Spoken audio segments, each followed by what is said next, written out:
Hi guys, welcome back. Today you join me in the 2022 Hyundai Tucson. Specifically, this one is the 1.6 turbo mild hybrid with a four-wheel drive system and the 7-speed dual clutch transmission. Normally at the start of one of these videos I go through all the different trims and all the different engines and all the different pricing, but there's actually quite a lot to choose from when it comes to the Hyundai Tucson, so I'm just going to pop it up on screen and show you exactly what I'm talking about. Now the range starts from about 29 grand for the SE Connect model, and that does include some of the things that you might want in a car like this, such as the two 10.25 inch screens, which have a nice matte finish to them as well, and that's standard across the range, which is really nice and refreshing, but a lot of the other features aren't standard. The absolute top of the range one is the Ultimate, which starts at around 40 grand and you can step it right up to about 44. Personally, whichever model you go for, I would go for the technology package, which is about 1200 quid. It's an optional extra and one of the only optional extras that you can get on this. And that includes things like the blind spot monitoring system, the cameras that come up in the dials in front of you, and also the bird's eye view camera, which includes parking cameras for your wheels as well, which I think were an exceptional feature when I tried the Kia Sportage with the same system. If you want one that looks the part, you want to go for an N-Line, and the N-Line S is the one that has kind of the best of both worlds in terms of features. My personal pick of the range when it comes to drivetrain would be the 1.6 turbo 230 hybrid electric vehicle, because that's going to get you the best mix of performance and economy. I've driven one of those, and the electric motor that's included in it is a very similar system to like a Toyota, where it's a self-charging hybrid. I got around 50 miles per gallon in that one, and it was really quick off the line and a really nice experience overall. Not to say this one isn't, but this one I've got here today is the 1.6 turbo with the mild hybrid system. So it's got an electric motor that only assists the engine. It doesn't actually drive the wheels in any way. The beauty of that is this model is available with four-wheel drive, which the hybrid version isn't. You have to get either a plug-in hybrid or this mild hybrid to get four-wheel drive. But personally, I think for your daily driver, the hybrid version is going to be the best bet. This particular one, it's okay, it's brisk off the line. It's definitely got a nice kind of nippiness to it around town, but I think it sounds quite gruff when you get out on the highway. So I'm on a kind of a 60 mile an hour limit road now. If I put my foot down, yeah, it just sounds a little bit strained at these sort of speeds. It still goes okay, it's still got an okay amount of overtaking power, but I definitely prefer the feel of the hybrid version, especially as it takes off with that electric motor around town. And of course the option is there for the plug-in hybrid, which can get silly economy if you keep it charged up and just whiz around town on pure electric alone. But for me, I prefer the stability of the hybrid, because then you don't have to worry about plugging it in, you don't have to worry about any of the electric stuff. It literally just does it all on its own, and all you need to do is worry about filling it up and getting great economy, and you still get that electric motor to be used off the line. These are all exactly the same as what you find in the Kia Sportage anyway. It's the same platform, same engine, same gearbox. In this one I've got a 7-speed dual clutch gearbox, which is quite nice. It's pretty good around town, surprisingly so for a dual clutch transmission, and on the fly the gear changes are nice and quick, although there are no paddles on this model to change myself. I can do it sequentially on the gear selector down here, which is quite nice, but I don't really feel the need to do that. It's not really a sporty car per se. And the 6-speed automatic transmission that comes in the normal hybrid is quite good as well. It's obviously more sluggish to change gear, but it's definitely more suited to that hybrid, and I found it to be perfectly acceptable for day-to-day driving. So let's talk about the car itself then. Styling wise, it's really grown on me. When it first came out I really wasn't sure. It's got a bit of a strange look to it at the front. I think this colour really suits it, which definitely helps, and the styling features are really good, especially down the side. I really love all the lines down the side. They just went absolutely crazy with the pencil in the design room and just said, yeah, whack it into production, that's absolutely fine. And I'm glad they did, because it really looks wild and I'm really enjoying that. It definitely looks a lot more bold than the Kia Sportage, even though I think the Kia Sportage is a little bit more butch perhaps. This one, even though it's got that kind of more curvy body shape to it, especially at the front and rear, I think overall the design elements are more interesting. The thing that everyone loves is the LED lights. So you've got the full LED lights front and rear. They look really cool at the front with the kind of staggered design, and you've got the LED indicators up the front as well. At the back I really like the design as well. You've got a light bar that runs all the way across, and almost that kind of crushed diamond effect that you see on the E-Class Coupe. The only thing I really don't like about it is the indicators on the rear are right down near the bottom of the car. I think they could have been integrated into the rear lights and it would have made it look a lot better in my opinion. But overall I think in N-line trim this does look very good, and it's quite a common sight on the UK roads now. I see much more of these than the Kia Sportage, so maybe that says a lot about what people prefer the look of. A lot of people who I've spoken to say that they prefer the look of this than the Kia. What I do like though is that it couldn't be any more different to the Kia in terms of styling, and that goes for both the inside and the outside. Step into here and it's a totally different place to in the Kia. Of course the infotainment screens are pretty much the same, right? In the Kia you do get a few extra inches, and I think that this is somewhere where size does matter, to be honest with you. You do really notice the difference when it comes to those screens, especially the one in front of me here. It just looks a little bit too small for the size of the cabin, but they are very clear. The resolution's really good. You've got all the info that you need on there. Of course, you've got Apple CarPlay, Android Auto as standard across the range, and the touchscreen does work really well. It's really fluid, really responsive, as in all of these Kia Hyundai products. You've also got the quality of life features like the driver profiles, which you can change when you get in the car, which set up the car completely differently if you've got two people that drive it regularly. And you've also got the buttons that are programmable on the steering wheel, like the star button and the star button on the dash, which you can put to shortcuts of things that you're going to use frequently. So that's customizable, and that's a really nice touch as well. You've also got the quiet mode, which limits the volume and only activates the front speakers. So if you've got people asleep in the back, they can be left alone in peace. And I know it's a silly thing as well, but I always go on about when you turn the wipers on or the lights, it reflects what you do on the screen in front of you. You're not just guessing what you're pressing, it always comes up with something to show you that you've done it. So practicality is always a really strong point in these cars from Kia and Hyundai, and that's why I really enjoy them as daily drivers. In terms of the actual design in here, I do like the dash layout. It's quite nice, and the materials are all decent as well. I quite like the sort of standard gear selector, even though obviously there are cars that come now with the dials and buttons and that kind of thing. And I like the fact that down here I've got the diff lock and the drive mode toggle. You've got hill descent assist as well, which is really cool. You've got the parking sensor button, and you've got the camera button and all that. So there's quite a lot of stuff available, easy to hand, including your heated seats, heated steering wheel controls as well. So that's all quite good. I feel like I can get the seating position just right as well. These seats have like a sort of Alcantara suede material to them, which are really nice. They're just comfortable enough, and they've also got a little bit of lumbar adjustment. This one's manual adjustable, which is a little bit disappointing, to be honest, at this price, but it's still, you can get great driving position in it, and I can rest my elbows nicely both sides and get a nice grip of the steering wheel. Steering wheel is really nice as well. I quite like the design of it, and I love the physical buttons and toggles which you get on these, and also the materials are just right as well. There's a bit of perforated leather, but it feels really nice in the hand, and it's a nice thickness and weight as well. I like the way the dash is kind of angled slightly towards the driver. It's also got this kind of JLR vibe about it. It looks similar to what you get in a Jag SUV or something like an entry-level Range Rover or something like that in terms of how the screens are laid out.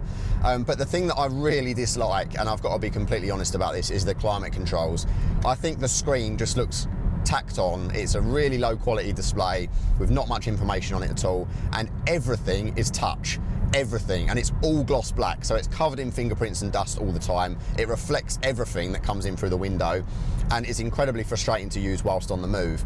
I'm sure you'd probably nearly crash it several times just trying to adjust the temperature. It's really that frustrating, but not that you'd probably be able to crash it anyway, because there's so much safety kit on this thing that it pretty much prevents you from having an accident. Of course, you've got that radar assist at the front, which is crash prevention, but you've also got lane keep assist with that amazing one button thing on the steering wheel that will just steer for you in lane on the motorway. But the beauty of that is it will warn you if you're straying from your lane with an audible tone, and it'll also vibrate the steering wheel with haptic feedback, and it will steer for you to get back in lane. The blind spot monitoring does the same thing. Even though this particular model I'm driving today doesn't have the cameras on the dash, it's still got blind spot monitoring on the mirrors, which is really good. It flashes up when it comes when someone comes into that spot, and also it will alert you again and steer you back into lane if it thinks you're going to crash into someone that you're pulling out on. The only time it can get a little bit frustrating is when it beeps at you constantly when you're straying over lines and stuff like that. If you have to kind of stray over a line to overtake something, if something's parked up at the side of the road or something like that, sometimes it tries to kind of steer you back into lane, which can be a little bit frustrating and disconcerting, but you soon get used to it, and there is some manual control over these systems as well. Overall, it's an incredibly safe car, which is a really big selling point for when you have a family, and it brings the insurance group right down too. But aside from that climate control, I am pretty happy with this interior. You've got USBs, you've got a 180 watt 12 volt socket down there, and a wireless charger for your phone. Everything feels quite nice. Always the switchgear feels quite decent in these cars now. You've got all of the physical controls on the steering wheel, which are really lovely to use, and the display in front of you gives you just enough information without getting in the way with maps and stuff like that. Of course, you don't have the sort of maps and things that you get in the Volkswagen Audi group cars, but It does have a nice display on it which changes based on the drive mode that you're in, and it gives you enough information, I feel. And the maps are really good in this as well, although I don't bother using them because I just use Apple CarPlay, which looks excellent on this really wide screen here. And of course, being a Hyundai Kia product, everything works flawlessly. All of the infotainment is really sharp, snappy, it just works all the time, which I absolutely love. A lot of other cars I get in, it crashes or it's laggy or the animations don't look right or whatever. In these, even though it's not the prettiest system in the world, it gets the job done every single time. Cabin space overall is good, and there's plenty of room in the back for even adults, so I'm 6 foot, I can sit behind myself with loads of legroom and headroom to spare, which is really nice. You've got the middle seat belt built into the roof, which keeps it out of the way, like in the Sportage, and again, like in the Sportage, you've got the adjustable rear seats where they have like a slight recline, which you can adjust how far they go forward and back. There's another zone for the climate control back there, some chargers for your phone, some cup holders and other niceties that you might need. There is a transmission tunnel, of course, because this isn't an EV, but it's not too bad. I would just say that you probably can't fit a third adult comfortably in the middle seat for too long of a journey. You've got your ISOFIX points for the kiddie seats back there, and then you've got a cavernous boot, as with all of these cars. There's not much underfloor storage, although there is a few cubbies, but you've got some nice 180 watt charge points back there. You've also got some hooks that you might need to tie stuff down. You've got a nice retractable load cover. Overall, it's really good and really practical. There's no load lip either, so you can slide things in and out nice and easily. Overall, it's ideal, and this model has an electric tailgate. I like the red stitching in here as well. It just brings a little splash of colour. Even though it is quite a dark interior, it's really helped with this massive, massive electric panoramic roof, which isn't actually an option, would you believe? I'm really happy to report that this is standard on the N-Line S and the Ultimate trims. And that's what I really love about Hyundai and Kia as well, is that they've started putting these things just into trim levels, and there's not much in the way of optional extras. It's really worth having. It doesn't really take away from the headroom in the cabin, and actually it really creates a nice atmosphere in here with so much light coming in. It doesn't add too much road noise, I don't feel, and also it's got a nice tilt and telescope action. Visibility, I'm glad to report, is quite good as well. The bonnet isn't too long, which is nice, and the wing mirrors are massive, which I love in a car like this. You can see absolutely everything out of the side. The view out the back, not so good, but to be honest, you've got a reversing camera which has a decent clarity to it. Obviously, if you go for the tech pack, you've got even more cameras as well. And overall, I think you can see enough out of the mirrors to kind of get over the fact that you can't see much in the rear quarter. And obviously the blind spot monitoring is really good as well, so you don't need to panic too much about the visibility. So overall, I think really good marks for the interior. Practicality and day-to-day stuff, really good as always from Hyundai, and it has enough in here in terms of quality to keep most people happy at this price point. The only thing I would say is I just prefer the design of the Kia a little bit better. I think the wraparound screens, which are slightly larger, are a little bit nicer. I think the climate controls are a lot less fussy and frustrating, especially as they've got 2 physical dials. And I just think the overall ambience is a little bit nicer. It's a nicer place to sit. But that's just me. I think it's down to personal preference, to be honest. So how does it drive then? Well, as you'd expect, very much the same as the Kia that I reviewed before. As I say, this particular one has the 4-wheel drive system, which does the trick when you're doing a bit of light off-roading, especially as you've got a manual diff lock and hill descent control, which is really cool in a car like this. But also, it does break traction off the line a little bit, which is a little bit disappointing. It's clearly not been designed to be launched, it's been designed to be more useful in more rural areas. And this particular engine, whilst it's brisk off the line and it's nippy round town, it does struggle a bit and feel a bit gruff on the motorway.